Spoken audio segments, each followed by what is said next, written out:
The English is the Amazon Prime limited series, an epic tale of revenge and redemption.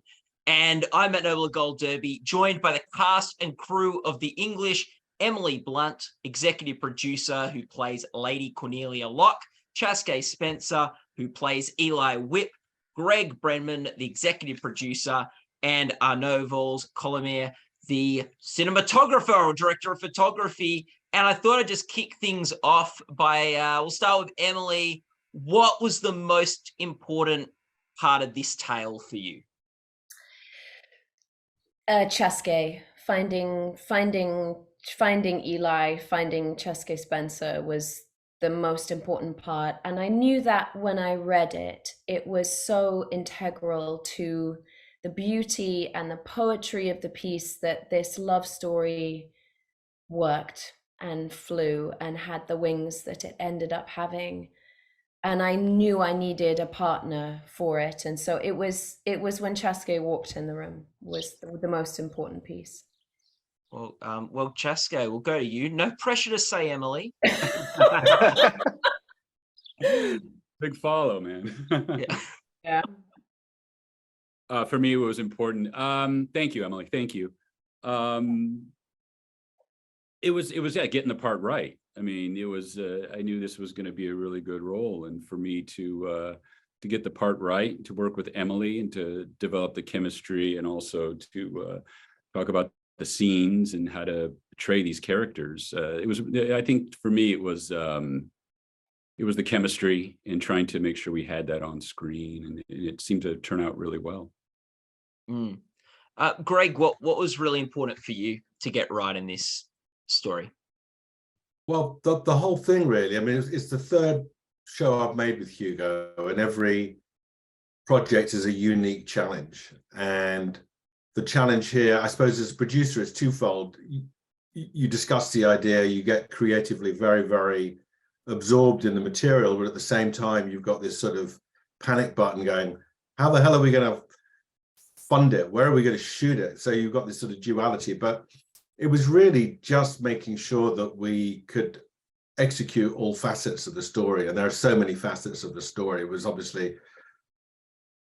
casting Emily, casting Chaske, but also working with our people who became our colleagues in at Illuminative, for example, which is an organization that really helped us get the kind of the historical and cultural authenticity to the Native American story. So there were lots of elements that were exciting challenges, but really it was sort of executing the vision via a multiple of obstacles.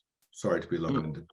No, that's fine. And I know for you as someone who was shooting it and telling the story through sort of that lens, what was important for you to get right and focus on and things? I mean, all of it. Like shooting a Western is a milestone on like any filmmaker career. So like I was excited to get the genre right. To like the story was heartbreaking, and knowing that the cast will be like what it is was like impossible to be excited and to be like trying to get it right. And shooting the Western mainly, like telling this story in the Western world was very exciting. Yeah, like and Emily, is this your sort of first big Western sort of project sort of thing? Yes, I think just with the classicism of what the genre comes with, I would say yes. I mean, I'd always wanted to do one. They were some of the first films I ever saw. I remember my mum showing me Shane and just being completely beside myself when Shane leaves at the end. I remember watching like Old Yeller as a kid and just being, I mean, that's a Western, you know. And then my dad would show me The Unforgiven and all of these kind of more hardcore Westerns. And I think I understand why people become so fascinated with them. I love that majestic, huge, wide scope storytelling and the loneliness of the people within the landscape and the pressure on them. And I think people really like that restoration of justice, you know, that theme of the restoration of justice, which is a classic Western theme.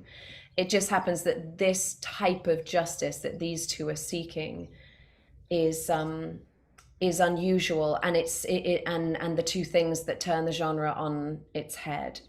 And it did seem to be a more groundbreaking version of the Western. Greg, that's interesting. Like, how much were you conscious as a producer of like breaking new ground and finding sort of a new things to explore within the Western world while still maybe keeping it familiar and sort of something that Western fans will appreciate? I think what's interesting about sort of, you know, Emily talks about it, about a Western, is that it's got this kind of elevated mythic sort of quality to it. And I think that all Westerns somehow reflect the time in which they're made. So I don't think we or Hugo went out to kind of break ground for the sake of it, but I think there's something about doing a Western now in sort of 2022, 23, and how that reflects the world. And I think the fact that putting sort of Chaske's character at the heart of it is very radical, but very now, I think, you know, really looking at how Foundation of Modern America, but looking at some of the reparations that have been made towards some of the kind of First Nation communities. I just think, and looking at that kind of historical perspective, was not setting out to do it for the sake of it, but I think it was just sort of, it feels like while set in the 1890, it tells us as much about today as it does about then, you know. Yeah. Eli and Cornelia are both people who are very come from very different worlds, but they both carry a lot of pain. They're both sort of start this story quite alone in the world and find each other. What now, think of it like Chaske and Emily, think about this. What do you think the most important scene was between those two characters? And I'm quite curious to see if you're going to have the same one or different ones as what you think the sort of most important scene is between these two. Go on, Chaske, you can go first. For me, I like the compass scene. I really, for some reason, I like the compass scene. Yeah, I really enjoyed that scene. And I got to see and work on a different aspect of Eli and Cornelia's relationship. And I thought that was an important scene to help segue into more of their relationship. Yeah.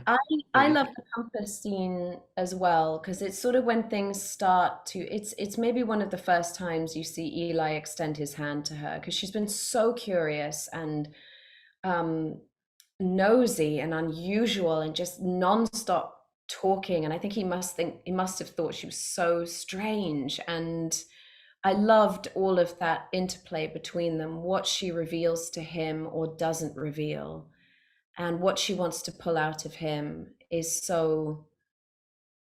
so sweet in the love story. I love those early scenes.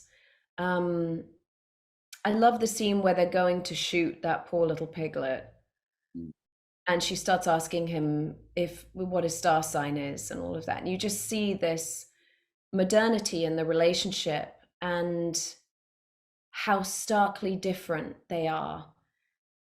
And yet what she sees in him is a need to survive. This person is going to help her survive. And she trusts him for whatever reason. He seems to be the first good man she's met. I agree with you. That whole section when he returns, having had that shootout with the three guys off the stagecoach, and she presumes that he has come to save her, and he says, "I didn't come for you," and it's this little pouch, and then the negotiation that proceeds out of that moment. They assassinate 3 people, or however many it is, to string the guy up by his feet, but then you have this negotiation in which she is on her knees and he's getting the hell out of there without any sentimentality, but somehow you hook him. I just love that whole setup. Really, it's fantastic.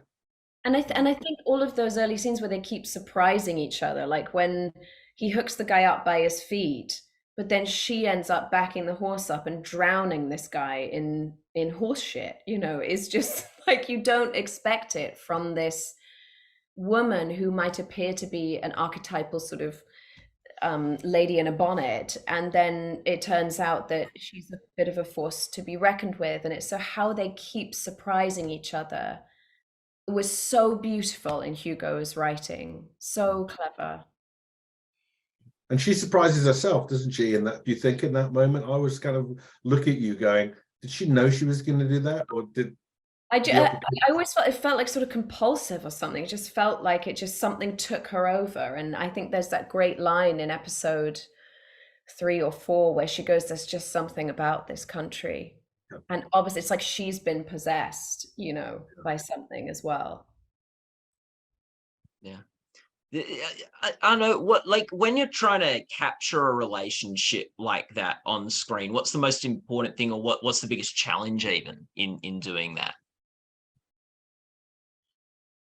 I mean, it's like it's a trip, it's a voyage story, but they don't move that much actually. So it's like all the importance are the beats that happened between trips and like this pose and these little moments. So for us was like capturing very gentle and being kind of respectful and poetic in this kind of dialogues, and trying to capture the small details between these two characters, and not so much of chasing the story or chasing the trip, rather than waiting for the story to happen in front of us and be gentle with the camera and be gentle with the framing to allow this to happen. So it's more about doing less and doing it and waiting for them to happen in front of the camera rather than chasing with the camera the action. I think that was like the main like idea of the whole thing. And it was very nice. It was very heartbreaking sometimes, and to see it happen in front of the lenses. Mm.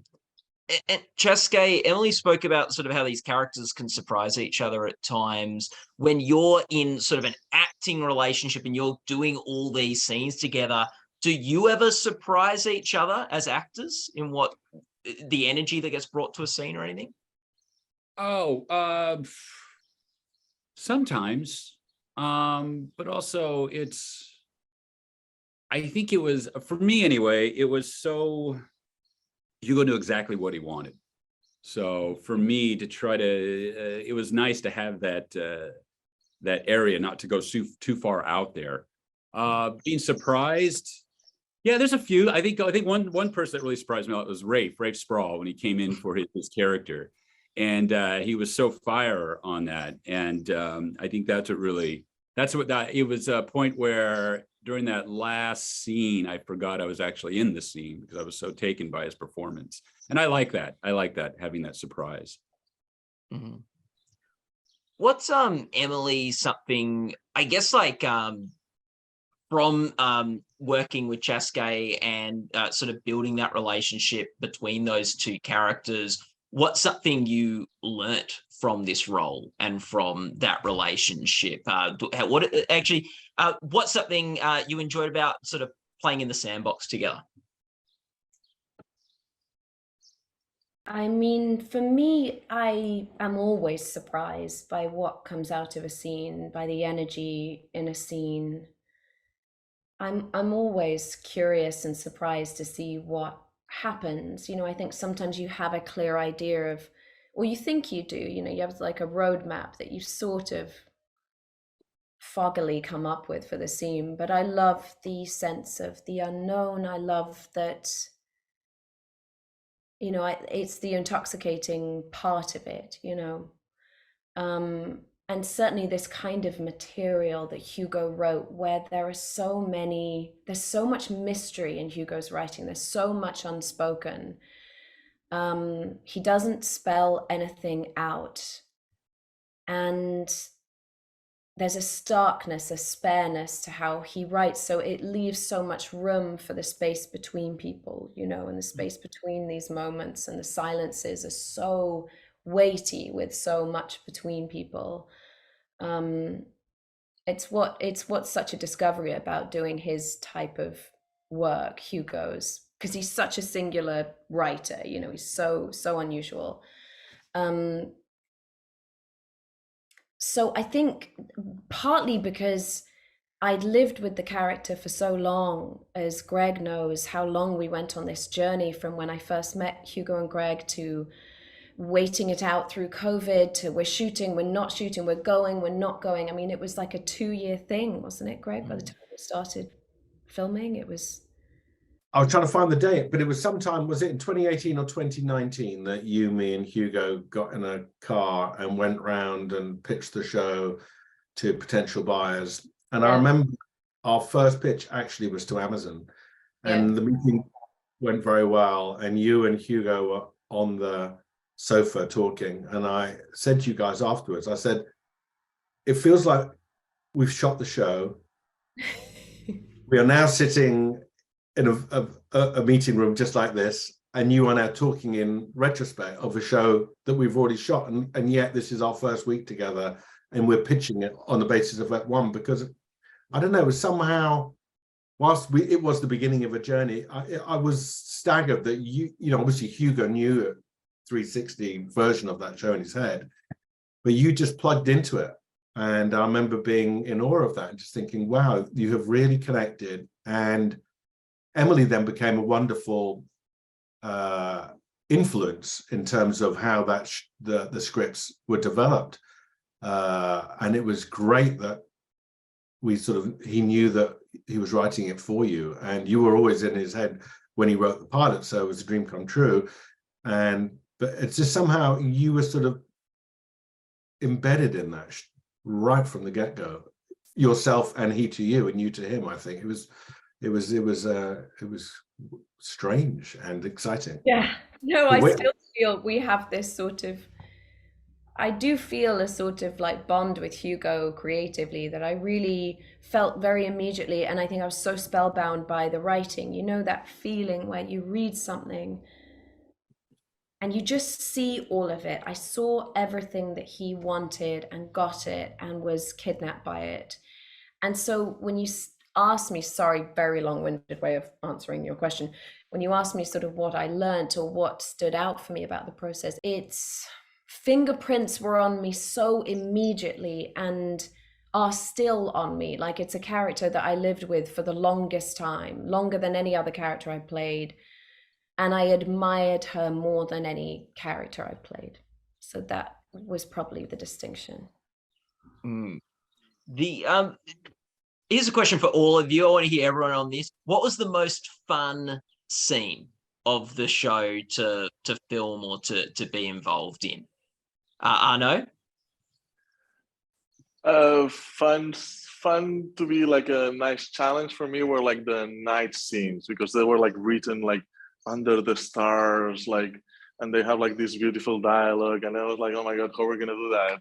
And all the approach that we did, how like we went back to how the 50s would do it. So instead of painting, we kind of like did like a 50s version of that with this kind of backdrop, digital backdrops now, but with this kind of fairy tale landscape under the stars, over the top feeling. But I think it feels natural enough, and it's poetic enough, and it's fairy tale enough, and it's just in the right balance for the scenes. So that was like all these night scenes were like fun and challenging.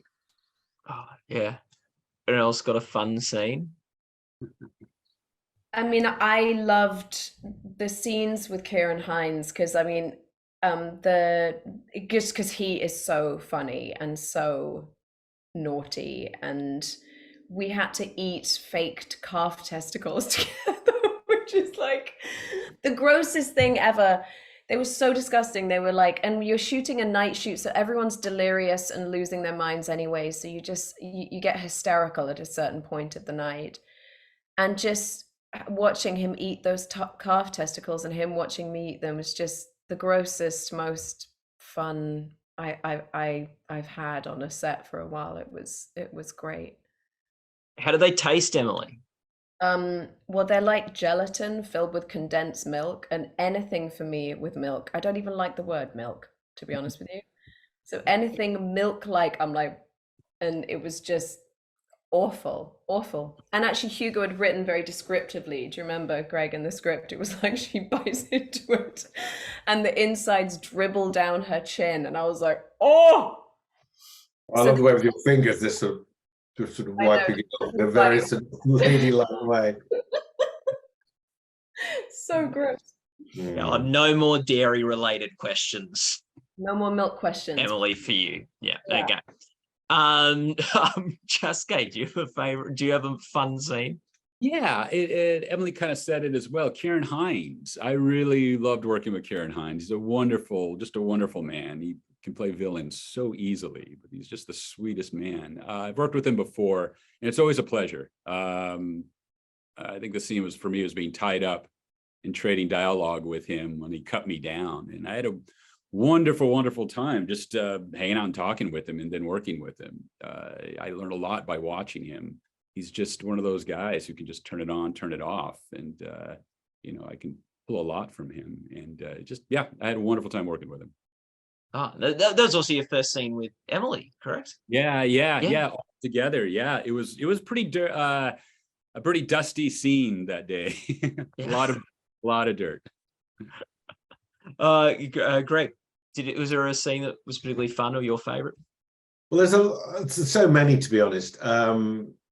I've been again going episode 1 when there's been the shootout on the stagecoach, and the 3 guys are down on the ground, and you realize that Toby Jones is fatally injured, and just that exchange between the 2 of you, and Eli's just holding back and looking at this guy who was quite happily about to portray him, but then they were sort of in arms together, defending each other. And now you're witnessing him about to die, and you hand him a revolver. And there's just something very tender about that moment. And him remembering out of nowhere this first love that he had. The name of a girl, I can't remember the name, is it Cindy or Mandy, comes out from nowhere. Remember that bit? What's the name? And it's just something Crawford. Yeah, Yes. it's just It's like Linda Crawford or something. I can't remember what it is. Yeah. It's just such a small moment. It's such a tender moment, and I just love that moment. Yeah. Like, obviously, this show, there's big shootouts and Western sort of stuff, but it is often like, in telling these stories, the smaller moments and the smaller choices that can reveal a lot more about characters, and can be maybe even more interesting than the big dramatic scenes, as much as we need them, because like that does keep things fun and exciting and stuff. Emily, can you think of like a smaller moment or choice you made as an actress that you think left a big difference? I'll probably find it easier to talk about smaller moments that Chaske did maybe than one. Oh, well. We can swap with each other and answer for each other. There's a scene that we had in episode 2 under the tree where he finally asks her a question. It's been her barraging him with questions and trying to get the skinny on him, and his reluctance. And it's his first sort of curiosity in where she's come from. And he starts asking her about home, and clearly she had a very traumatic time at home, which she doesn't want to reveal. And you get the sense that something went down in the family. And she said, I lived on the estate, but not in the family estate. I was in a kind of separate part. And he said, you and your boy. And he knows that the son is dead. And she says, mm-hmm. And then she says, you can ask if you want to. And I will never forget the way Chaske did this. It's a tiny moment, and he's playing with the arrow, and he just went, I don't. And it was so beautiful, because it's like that person who is not going to feed off someone's pain, or it was just that sort of reading her and reading the situation, and actually not caring about her feeling, or trying to force shame upon her or anything. It was just so easy and delicate, and it's just a 2-word line, and it was beautiful. And it was all that restraint that Chaske would play with was just so, it just made you lean into Eli even more.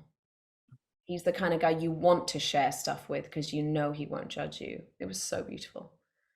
And in many ways, the bookend to that moment when, because there they are with the baby, and what the hell are they going to do with it? Are you going to become the mother? I am a mother. Why would I want to do that? And then you decide to go and return the baby, and he won't go with you. And then he's sitting on the steps outside the wooden shack at the farm, and he really opens up, doesn't he, about the pain of what he's done and what he's experienced and what happened to his family. And whilst he understands what you're doing, why the hell would he do that for this one child? Yeah. You know, it's just sort of so fabulous, that Yeah. brilliantly written and brilliantly performed. Chaske, can you remember a smaller moment or trace at Emily, mate? Yes, yes. And I have to go back to the compass scene. I'm sorry, but That's fine. It's good Eli scene. gives the compass scene. I've watched that, and it's just Emily's choices as Cornelia. It really I mean, Eli is such a contained person. When he gives her something, she takes it and just does magic with it. And I was very blown away by that compass scene because I think it's all Cornelia. I think a lot of it's a lot of Cornelia. It's her reactions off to Eli, because Eli is not given much. And I don't think it really works without Emily's choices on what she made and how she brought to Cornelia, because I really feel that the reactions and how Cornelia takes on Eli as those characters, it's to me, it's brilliant.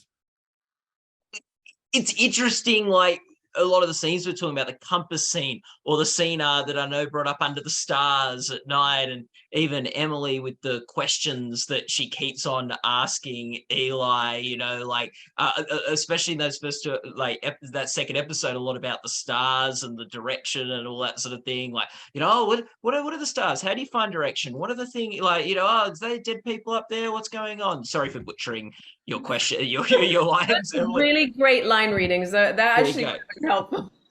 Fantastic. So, but like a lot of the thematically of the show about their relationship and these people are direction and finding your place and finding your way home, whether that's through compass or stars or questions. Emily, as an actress, how do you find direction when you approach a role? What's your guiding star? I don't know.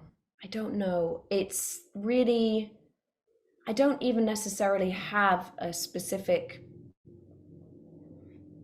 thing that I lean into, or routine or roadmap going into any part I do. For me, it's a myriad of so many things that I lean on, and they can be fleeting, or an essence, or a I'll see an essence of someone that I'll go, oh, that's interesting, and what's that? I'm going to put that in, and like, it'll be within the scene, it'll be within what my scene partner does, it will be a note, it will be something Hugo will say to me that will be transporting, it'll be a prop, it'll be anything, a myriad of so many things that will shapeshift what you might have thought you were going to do, you know. So, like, to me, that sounds like, correct me if I'm wrong, that like in some ways it's just being adaptive to the character situation and your collaborators. Yeah, I definitely like to feel stretchy. You know, you want to feel stretchy on the day so that you don't know what you could possibly lean on, you know, and what could be helpful. Yeah. And like, so I guess like from Mary Poppins to A Quiet Place to the English, you're going to be leaning on different things and approaching that role maybe differently, depending on who you're with. Yeah, for sure. For Oh, sure. that's interesting. Chaske, do you have a guiding star, or or something that gives you direction? No, it's pretty much what Emily said. It's hard to try to find, like, there's never consistency on how I work. It changes all the time, and with different projects, with different people, and it could change on the day if depending on how everything's going on filming. So I would say one thing that's consistent that I do find is when I start memorizing my lines. I think that's the only consistency that really helps me get to places, is once I start sitting down and memorizing my lines. It's just repetitive. And when I start repeating them, I start finding things here and there. I know that is consistent. That's one little tool I have that is consistent. But no, there's no true North Star for me. It's just when you get there and how you work and how you work with other people. And, you know, the director kind of gives you a map to where to go to, but it's always different. It's always different every project. I know, like, from a sort of more like behind the camera cinematographer perspective, is there a thing that you go to that gives you other than the director, obviously, but gives you direction in terms of how you approach finding shots and angles and lighting, or does it change from project to project in how you go about it? It all starts and ends with the director for me. I mean, it was like the finding Hugo and meeting him and finding the story that he wanted to explain, and being in Spain and doing a Western, and with this cast, it's all the whole project feel like, oh, this is like, and what I look in the project is like this connection where suddenly like all the elements are aligned and you see yourself doing it, and you can see yourself helping, putting your small piece in it and making it useful and being happy doing it. And on that project was like from the beginning, everything like was like, how, I mean, everything is like, oh yes, I'm gonna do that. Yeah. Oh, awesome. Do we like think with the Emily, I actually want to ask you, had you had much work riding horses before? Because when I spoke with Chaske about this late last year, he learned a lot about horses. Did you learn much about horses doing this role?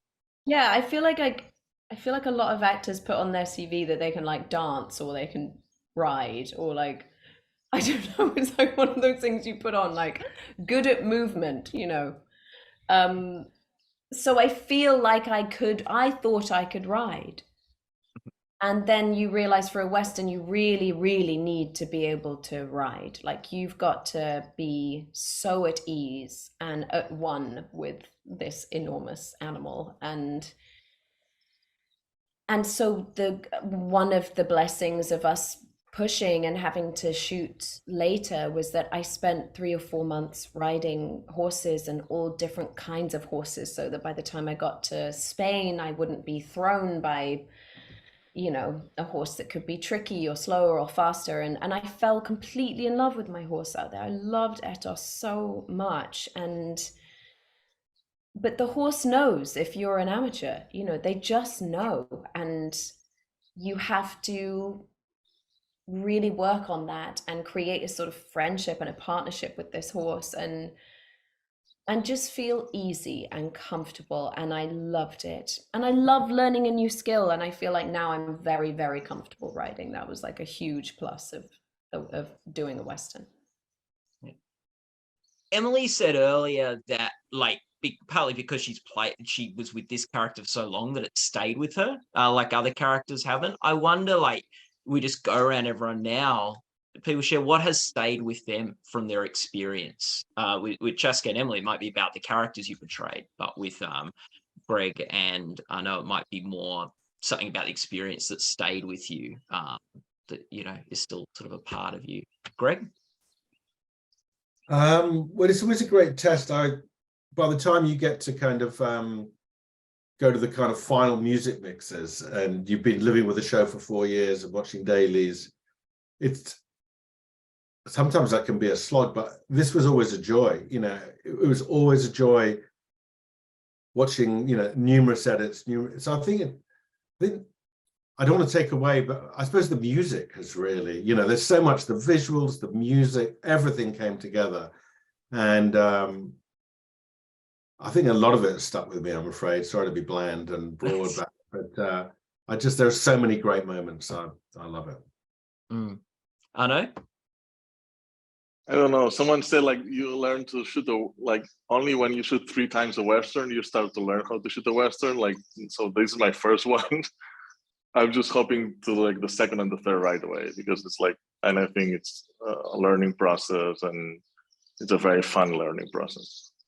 Yeah, I thought they said you haven't shot a Western until you've fallen off. I thought that was the saying. No, very good. Chaske, what stayed with you? Ooh, it's like what Craig said. There's a lot of things that stayed with me now that I really think about it. The music, memories, maybe a smell in the morning, a Spanish smell that reminds me of the set. But if I really, one thing that popped in my mind, the first thing that popped in my mind was the ending, Cornelia at the end. I think that endings when she's with the kid. Pale Moon. Yeah, Pale Moon, that still haunts me. And I can't watch that. It just really moves me.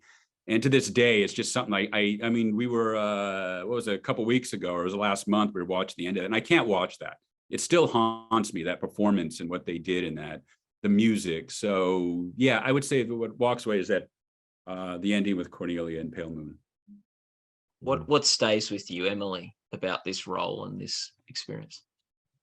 I mean, I have just, every time I think about it, I have this deeply emotional feeling that washes over me. I feel deeply emotional about this project. Like I have, can you see above some things from the English there? Oh, wow. Oh, yeah. That's the picture of me and Chaske.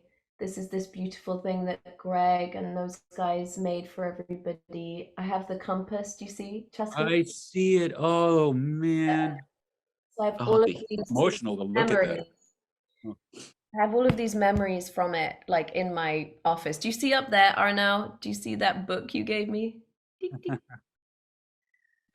So I feel deeply emotional about it. Like I look at these memories and I get like moved about the whole thing. She moved me, the character and her plight and her journey and her destination, ultimately the tragic destination. And yet, even though she's heading towards tragedy, she has reclaimed who she is through this other person and through this love story. So I'm left with a sense of deep emotion about it. Like I literally can't even talk about it. Yeah. There you go. Yeah. Chaske. Oh, sorry, no, go, Greg. No, I think Hugo's work is so sort of, you can do an initial response, which is they're sort of quite stylized, they're brutal, they're big, but there's a tsunami of emotion in this project, and The Honourable Woman and the deep emotional places they come from. There's a lot of hurt and pain and redemption and restoration, and and humor. You know, we haven't talked about that, but I think Emily brought a lot of humor to her part, you know. The compass scene, you know, apparently it's quite straightforward, you know, in the middle of this sort of tragic departure. Yeah, there's a lot of emotion in the writing.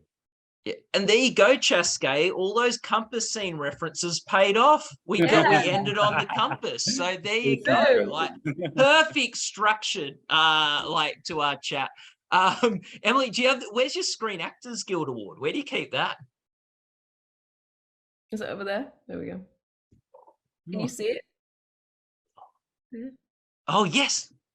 Yeah. There we go. It was so lovely to see you win that for A Quiet Place as an awards site. That was great, particularly because it didn't get nominated everywhere, so it was nice that it won at one of the places where it got nominated. Honestly, like complete shocker. It was just I was absolutely stunned. I mean, going into it, I thought I was like the last possible person who would get it. So it was very moving, of course. Yeah. And it was like a member of our family, literally. So hey, we are an awards website at Gold Derby. The English will be competing for this year's Emmy Awards. So all the best for all of you with that. People can vote for that in the limited series categories at the upcoming Emmy Awards. People can go to goldderby.com to follow the Emmy race and watch our other interviews and articles and join the discussion, our forums. And just thank you all so much for your time today. Emily, remember to call back your husband. I will. I'll call him now. Nothing urgent. All right. Okay. Oh, that's good. Okay. That's good. Thank you. Okay. Thanks so much for your time, everyone. Bye. Thank you. Thank you. Bye, guys. Good to see you. Bye, everyone.